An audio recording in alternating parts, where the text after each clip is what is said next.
Mabuhay! We are Beanie! I got a message. English? Hindi, wait lang, Taglish. Naglagay ako ng pimple patch. Na star. Siyempre, binati ko siya. Hello, sorry, I'm late.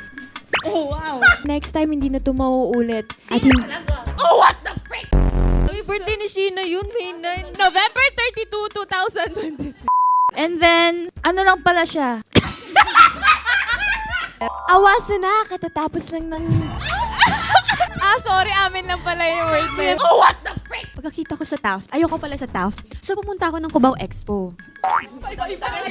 Naisipan kong pumunta ng Tagaytay kasi gusto kong kumain ng bulalos. After that, Gusto ko na lang umuwi. Na-board siya. So, nag-book na lang siya ng flight pa uwi. And then, pag uwi niya, sinundo siya ng service. Tapos siya yung last na hinatid. oh, it's 12 a.m. Happy birthday, Sheena. Nagsabunutan kami ni Ate Maloy, nagsampalan kami ni Stacy, nagsipaan kami ni Mika.